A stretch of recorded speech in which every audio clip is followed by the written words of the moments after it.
प्रभु ने हम सबको स्वर्गीय आशीष से आशीषित कर दिया है। आमीन। धन्यवाद प्रभु यीशु। परमेश्वर के लोगों, आज मैं इस वीडियो में आपको परमेश्वर के अनुग्रह के बारे में बताऊंगी, जो हमेशा अपने संतानों को, परमेश्वर के संतानों का परमेश्वर का अनुग्रह पीछा करता है। परमेश्वर का अनुग्रह आपको, हमको, सबको ढूंढ रहा है और हमारे पीछे आता है। परमेश्वर का अनुग्रह हमारे पीछे आता है। तो सब लोग वीडियो पूरा सुनना, शेयर जरूर करना। धन्यवाद। कभी कभी हमें लगता है कि परमेश्वर को अच्छे लोग ही अच्छे लगते हैं, ऐसे लोग जो समझदार है, गलतियां नहीं करते, कभी उनकी कसौटी नहीं होती। अगर हमारा काम अच्छे है तो परमेश्वर से हम भलाई की आशा रख सकते हैं। लेकिन जब आप अपने जीवन में असफल होते, कभी शंकाएं हो, तो परमेश्वर कहते हैं कि बुरा हुआ, गलत हुआ, ये तुम्हारी गलती है। तो ठीक है, तुम्हें मेरी ज़रूरत नहीं, तो मैं तुम्हें अकेला छोड़ दूंगा, ऐसा कहते हैं परमेश्वर? बिल्कुल नहीं। लेकिन ऐसा नहीं होता है।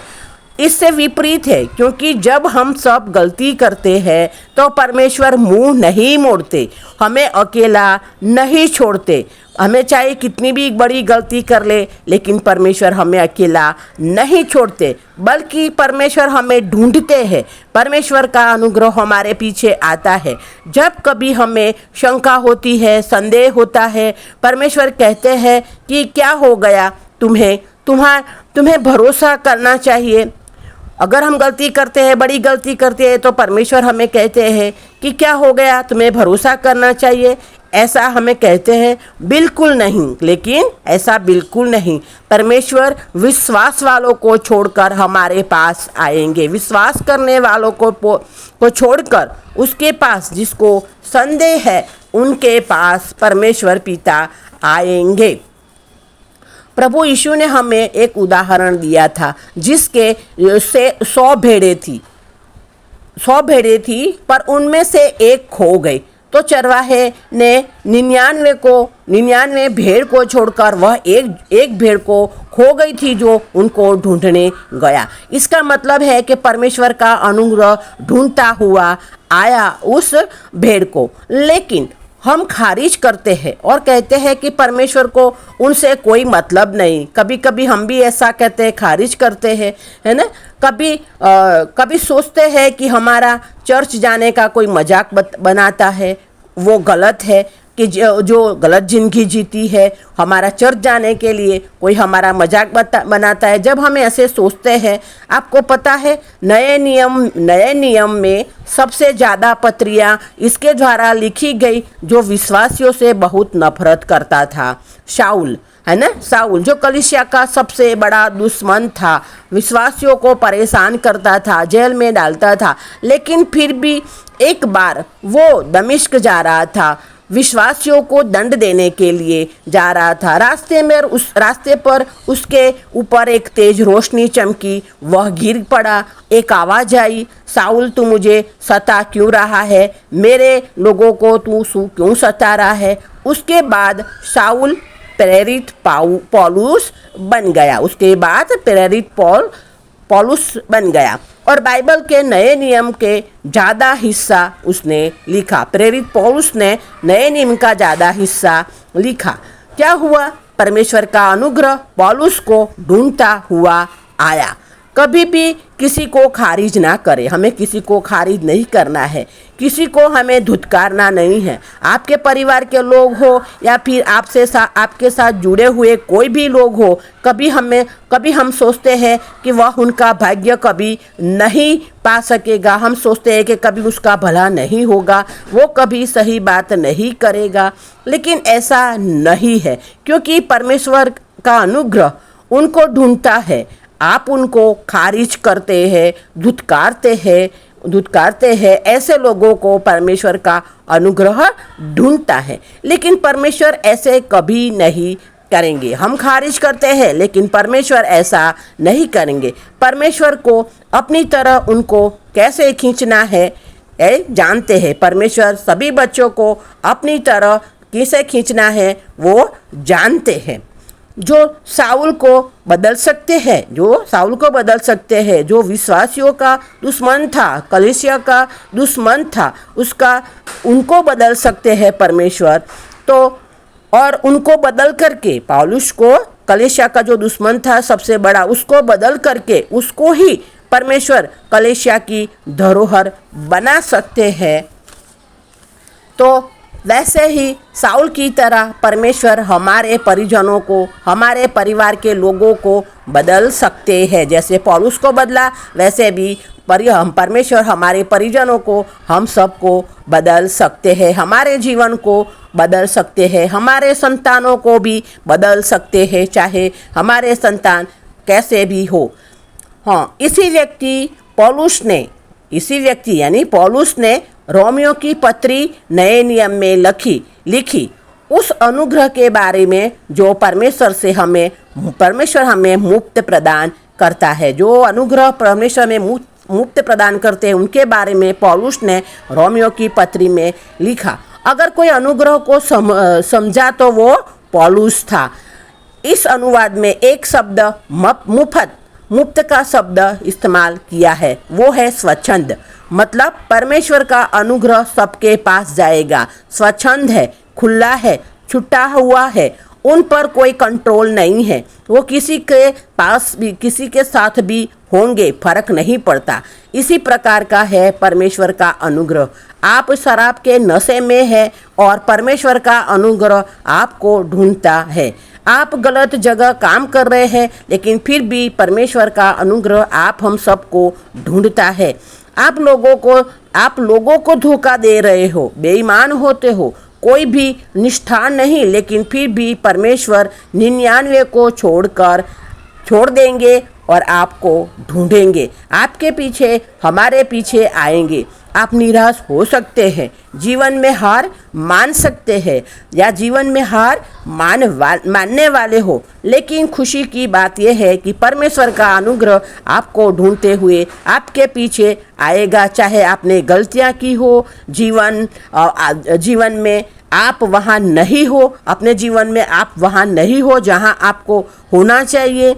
आप किनारे बैठे रह सकते हो। उन आरोप लगाते हुए आवाज़ों को आप यकीन दिलाकर उनको तुम ख़त्म कर सकते हो। ऐसी आवाज़ों को तुम ख़त्म कर सकते हो और ख़त्म कर सकते हो। तुम्हारे भविष्य में कुछ नहीं है, लेकिन ऐसा नहीं है। कुछ लोग कहते हैं तुम्हारे भविष्य में कुछ नहीं है, लेकिन ऐसा नहीं है। इसी समय परमेश्वर का अनुग्रह आपको ढूंढता है। परमेश्वर कहते हैं मैं तुमसे नाराज नहीं हूँ, मैं तुमसे प्यार करता हूँ, मैं तुमसे बहुत प्यार करते हूँ। परमेश्वर हमें बहुत प्यार करते हैं, इसीलिए परमेश्वर का अनुग्रह हमेशा हमारे पीछे आता है। मैं तुम्हारे खिलाफ कुछ भी नहीं रख रहा हूँ। परमेश्वर वो भी कहते हैं कि मैं तुम्हारे खिलाफ कुछ भी नहीं रख रहा हूँ, तुम्हारी गलतियों को याद नहीं रखता हूँ, तुम्हारे पापों को, तुम्हारे पास्ट को मुझे कोई मतलब नहीं है। मुझे तुम्हारे भविष्य में दिलचस्पी है। परमेश्वर को हमारे आपके भविष्य के जीवन में दिलचस्पी है। पास्ट में, हमारे पास्ट के पापों में, अतीत के पापों में परमेश्वर को कोई दिलचस्पी नहीं है। परमेश्वर को कोई फर्क नहीं पड़ता कि आप कहाँ रहे थे, पास्ट में आप कहाँ रहे थे, उससे परमेश्वर को कोई फर्क नहीं पड़ता। परमेश्वर को इससे फर्क पड़ता है कि अब आप कहाँ पर जा रहे हो, अब आप कहाँ पर हो। इसीलिए वो हमारे पीछे आ रहे हैं। इसीलिए परमेश्वर हमको अकेला नहीं छोड़ेंगे। उनका अनुग्रह हमारे पीछे आएगा, वो हमको कभी नहीं छोड़ेगा। परमेश्वर हमको बहुत ही प्रेम करते हैं कि आपको आपकी भाग्य से वंचित रहने दे। परमेश्वर हमको प्रेम करते हैं, इसीलिए हमारे भाग्य से वंचित हमको रहने नहीं देंगे। आप मुंह मोड़ सकते हो बार बार, लेकिन आपको पता है अनुग्रह आता रहेगा। हम चाहे परमेश्वर से दूर जाए, लेकिन परमेश्वर का अनुग्रह हमारे पास आता रहेगा। जहाँ कहीं आप जाए, अनुग्रह हम सब को ढूंढता रहेगा। प्रभु का, परमेश्वर का अनुग्रह हम सबको ढूंढता रहेगा, चाहे हम कहीं भी जाए। आप परमेश्वर के अनुग्रह को नहीं पिछाड़ सकते, आप उसको दूर रखने की भी गलती नहीं कर सकते हो। परमेश्वर के अनुग्रह को दूर करने की गलती आप नहीं कर सकते हो। आप मुंह नहीं मोड़ सकते हो। परमेश्वर का अनुग्रह आपके पीछे आता रहेगा, यह कह के मेरे पास कुछ बेहतर है। परमेश्वर का अनुग्रह आपके पास आता रहेगा और वो ये भी कहेगा, आइए मेरे पास बेहतर है। परमेश्वर के पास माफ़ी है, परमेश्वर के पास कृपा है, परमेश्वर के पास दया है, बहाली है। मेरे पास एक नई शुरुआत है, परमेश्वर के पास एक नई शुरुआत है। आप इस आरोप को झाड़ दे। हाँ, ये आप इस आरोप को झाड़ दे और चुनाव करने लगोगे जो परमेश्वर को आदर दे। हाँ, आप सारे आरोपों को झाड़ देना है, गलतियां के, पापों के सारे आरोपों को, झूठा आरोप लगाए उनको झाड़ देना है। और हमें चुनाव करना है कि हमें परमेश्वर को आदर दे। हमें परमेश्वर को आदर देना है। परमेश्वर के लिए जो हम करेंगे, परमेश्वर आपके लिए वो करेंगे। परमेश्वर के लिए हम कुछ आदर देंगे तो परमेश्वर भी हमारे लिए कुछ करेंगे। जो उन्होंने प्रेरित पौलुस के साथ किया था, जैसे प्रेरित पौलुस के साथ किया था, वो आपको, हम सबको आशीष देंगे। हाँ, परमेश्वर का अनुग्रह हमको देंगे, हमको आशीष देंगे। अपनी गलतियों के बावजूद, हाँ, हमारी गलती होगी, हम सबके जीवन से कुछ महान करेंगे। हमारी गलतियों के होने के बावजूद परमेश्वर हमको आशीष देंगे और हमारे जीवन में कुछ ना कुछ महान करेंगे। अपना अतीत होने के बावजूद परमेश्वर आपसे कभी हार नहीं मानते। हमारा अतीत चाहे कितना भी बुरा हो, लेकिन परमेश्वर उसको नहीं देखते। और आप भी खुद से हार या ना हार नहीं मान से, आप भी खुद से हार नहीं मानना चाहिए। परमेश्वर का अनुग्रह स्वीकार करे। प्रभु यीशु के नाम में आमीन। ऐसा विश्वास करें कि हम सब के भविष्य में बहुत कुछ अद्भुत है। हमें ऐसा विश्वास करना है कि हम सब के जीवन में परमेश्वर ने बहुत कुछ अद्भुत रखा है। बाइबल में यूहन्ना की किताब अध्याय 4 में वचन में लिखा है, प्रभु यीशु यहूदिया छोड़ने वाले थे, लेकिन वहाँ सामरिया होके जाना था उनको। सामरिया स्त्री से मिलने के लिए बड़ा रास्ता था, लेकिन बड़े रास्ता चुनकर उनके शिष्यों ने कहा तो ये बड़ा रास्ता है, लेकिन परमेश्वर ने कहा, प्रभु यीशु ने कहा, मुझे मिलना है किसी से, और बड़े रास्ते से गए और सामरी स्त्री से मिले और सामरी स्त्री को अपना पहला मसीही सामर्थ्य उनको प्रकट किया और सामरी स्त्री ने भी प्रभु यीशु का सुसमाचार फैलाया। सामरी स्त्री का प्रभु यीशु ने कोई पास्ट नहीं देखा, उनका कोई अतीत नहीं देखा। परमेश्वर का अनुग्रह, प्रभु यीशु का अनुग्रह सामरी स्त्री को ढूंढते हुए सामरी स्त्री के पास गया। कोई गलत काम कर रहा है या तो कोई बात नहीं, परमेश्वर का अनुग्रह उसके पास जा सकता है। इसका मतलब किसी ने गलत काम किया है तो कोई बात नहीं, होती है गलती, परमेश्वर का अनुग्रह उनके पास जाता है तो सब कुछ उसका जीवन बदल जाता है। परमेश्वर का अनुग्रह जाता है, जैसे सामरी स्त्री का जीवन बदल गया वैसे सबका जीवन बदल जाता है। अनुग्रह नहीं जानता कोई सीमाएं। हाँ, अनुग्रह नहीं जानता कोई सीमाएं।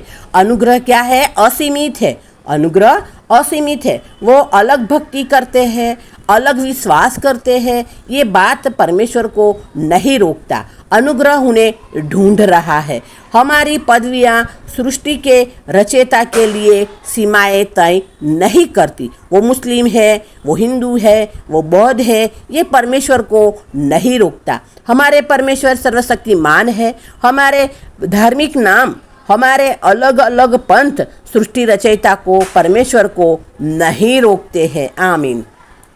सामरी स्त्री को एक और सामरी थी, उसको अलग विश्वास में आस्था रखते थे, लेकिन फिर भी वो पहली महिला थी जिसके सामने परमेश्वर ने प्रभु यीशु ने खुद को मसीहा के रूप में प्रकट किया।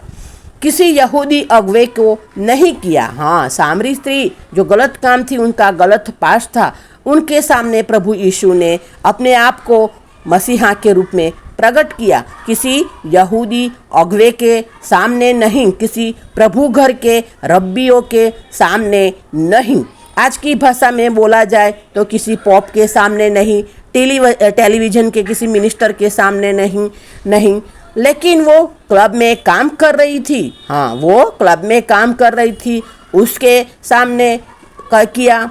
वो लड़का जो नौजवान है, जो कभी चर्च में नहीं गया, कभी वचन नहीं पढ़ा, उनके सामने परमेश्वर ने अपने आप को मसीह के रूप में प्रकट किया। जितना देर में जीऊँगा उतना ही ज़्यादा मुझे पता चलेगा। परमेश्वर जिसका उद्धार करेंगे, हाँ, परमेश्वर जिसका उद्धार करना चाहते हैं, जिसका उद्धार करेंगे, परमेश्वर उस पर कृपा करेंगे। जिस पर वो कृपा करना चाहेंगे, परमेश्वर का अनुग्रह लोगों को ढूंढ रहा है।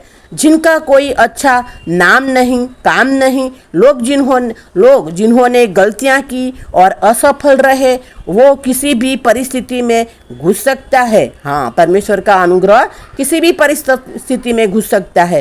क्या आप किसी को खारिज कर रहे हैं ये सोचते हुए कि वह रास्ते से भटक गया है, वो कभी बदलेगा नहीं या बदल नहीं पाएगा, खुद को खारिज कर रहे हैं तो ऐसा सोचते हुए कि आपने बहुत गलतियां की है, बहुत अवसर खो दिए हैं, अभी आपको किनारे पे बैठा रहना होगा? नहीं, ऐसा नहीं है। परमेश्वर का अनुग्रह आपके ओर, हम सब के ओर आ रहा है। ऐसे लोगों के पास, हाँ, ऐसे गलतियां करने के वालों के पास परमेश्वर का अनुग्रह आ रहा है। परमेश्वर का अनुग्रह हम सबको, ऐसे लोगों को ढूंढता है। चाहे कोई भी गलती आपने की है या कोई बात नहीं, गलती की है कोई बात नहीं, परमेश्वर के अनुग्रह से ज़्यादा नहीं है कुछ भी आपने किया, लेकिन परमेश्वर आपको प्रेम करते हैं। हमने गलती की, हाँ, लेकिन परमेश्वर हमको प्रेम करते हैं और परमेश्वर का अनुग्रह आपके पीछे, हम सब के पीछे आ रहा है।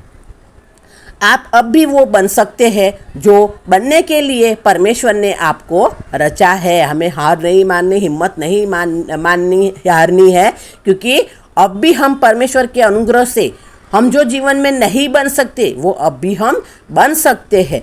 उन झूठों का सुनना बंद कर दे जो आपको कह रहे हैं कि आपको मौका मिला था, अब कुछ नहीं होगा। हाँ, ऐसे झूठों लोग होते हैं जो हमको निराश करते हैं। ऐसे लोगों को हमें नहीं सुनना है। आपको कहते हैं कि मौका मिला था लेकिन अभी आपने नहीं किया तो अभी आपका कुछ नहीं होगा, लेकिन ऐसे लोगों को सुनना बंद कर दे। लेकिन ऐसा नहीं है।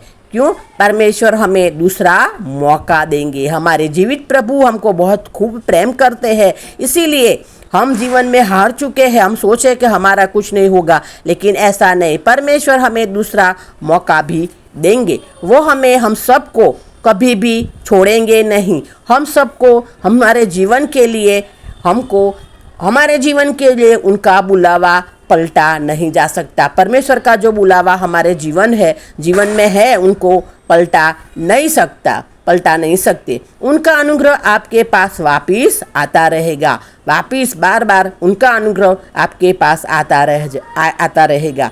आज आपके सामने है, आप उसको नज़रअंदाज करें, लेकिन फिर भी वो अगले सप्ताह, अगले महीने, अगले साल भी वहाँ होगा। आज आपके सामने अनुग्रह है, लेकिन आप फिर उनको नज़रअंदाज कर रहे हैं, उसका ध्यान नहीं दे रहे, तो वो फिर अगले सप्ताह, अगले महीने या अगले साल फिर भी वो वहीं का वहीं होगा।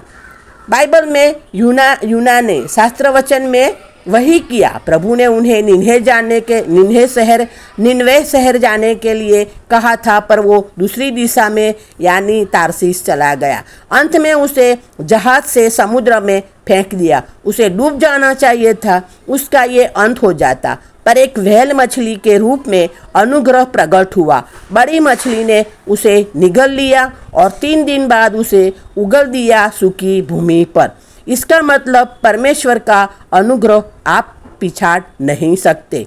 आप जहाँ कहीं जाएंगे, अनुग्रह आपको, हम सबको ढूंढता हुआ आएगा। बाइबल हमें बताती है कि मूसा जब नौजवान था, उसने एक आदमी को एक आदमी की हत्या कर दी। उसे अपनी जान बचाने के लिए भागना पड़ा। उसने मरुस्थल के पास कई साल बिताए। मरुस्थल के पास वो मूसा रहा कहीं समय तक, क्योंकि वो डर गया था और मरुस्थल में लगता था वहाँ पर वो रहा ताकि अपनी तकदीर से वंचित रह गया। लेकिन 40 साल उसको लगा कि अभी मेरा कुछ नहीं होगा, मैं अपनी तकदीर से वंचित रह गया। लेकिन ऐसा नहीं हुआ। 40 साल बाद, हाँ, मूसा के 40 साल के बाद अनुग्रह उसे ढूंढता हुआ आया। परमेश्वर ने कहा, मूसा, तुम्हारे जीवन के लिए अपना बुलावा मैं नहीं भूला। तुमने देर कर दी लेकिन तुमने कैंसिल नहीं किया। तुमने देर की लेकिन कैंसिल नहीं किया। मैं भी उसे पूरा करूँगा जिसके लिए मैंने तुम्हें रखा है। मूसा की तरह आपने गलतियाँ की हो और देर कर दी हो, पर परमेश्वर कहते हैं कि तुमने अपने भाग्य को खारिज नहीं किया। तुम अभी भी अपने सारे स्वप्न पूरे कर सकते हो। तुम्हें तैयार होने की ज़रूरत है। परमेश्वर आपके राह में वह अवसर वापस लाने वाले हैं। प्रभु यीशु के नाम में आमीन। जिन्हें आपने खो दिया था, जो हमने अवसर खो दिया था, वो परमेश्वर वापस लाने वाले हैं हमारे जीवन में सारे अवसर। प्रभु यीशु के नाम में आमीन। आप और हम सब वो बनने वाले हैं जिनके लिए परमेश्वर ने हमें रचा है। प्रभु यीशु के नाम में आमीन। शास्त्र वचन में लिखा है कि परमेश्वर उन्हें ढूंढते हुए आता है जो खो चुके हैं। उनको ढूंढते हुए आता है जो खो चुके हैं। तो परमेश्वर के लोगों, परमेश्वर हमारे पीछे रहते हैं, चाहे हमने गलतियां की हो, कुछ भी हो, लेकिन परमेश्वर का अनुग्रह हमारे पीछे आता रहता है, क्योंकि परमेश्वर हमसे प्रेम करते हैं। परमेश्वर उनसे प्रेम करते हैं जो राह से भटक गए हैं। परमेश्वर उनसे प्रेम करते जो राह से भटक गए हैं। परमेश्वर उनको प्रेम करते हैं जिन्होंने गलतियां की, पर उनका अनुग्रह बाधित नहीं है। उनके लिए उनका अनुग्रह बाधित नहीं है। प्रेरित पौलुस कहते हैं कि जहाँ पापी होते हैं वहाँ अनुग्रह और भी ज़्यादा होता है। आप सोचते हैं कि आप जितना परमेश्वर से दूर जाएंगे उतना ही कम आप में रुचि लेंगे परमेश्वर, लेकिन इससे विपरीत है। परमेश्वर 99 को छोड़ देते हैं और आपको ढूंढते हुए आते हैं। जब आप गलत रास्ते पर हो, योना की तरह, वे व्हेल मछली भेजेंगे अनुग्रह के रूप में। जब आप रास्ते से भटक जाते हो, व्यसनी युवान की तरह जिसमें व्यसन की लत लगी थी, तो परमेश्वर भेजेंगे किसी को आपका पीछा करने के लिए। जब आप जीवन में कबाड़ करेंगे तो परमेश्वर कहेंगे, मुझे समारिया से जाना होगा सामरी स्त्री को मिलने के लिए, और कहना होगा मेरे पास आपके लिए नई योजना है। परमेश्वर इतने भले हैं कि हमारे पास आते हैं, चाहे हम उनसे दूर भागे, चाहे हम गलतियां करें, हम कबाड़ करें, लेकिन परमेश्वर हमारे पास आते हैं। जब हम खरे नहीं उतरते, हाँ, हम दूर भागते हैं, हम खरे नहीं उतरते, तब भी परमेश्वर कह रहे हैं कि तुम्हें माफ़ करता हूँ। परमेश्वर के लोगों, परमेश्वर का अनुग्रह आपके पास आ रहा है, हमारे पास आ रहा है। आप आज इन्हें ग्रहण करें और अपना जीवन आशीषित बनाएं। प्रभु यीशु के नाम में आमीन। वीडियो सब्सक्राइब करना, लाइक करना, कमेंट करना। धन्यवाद।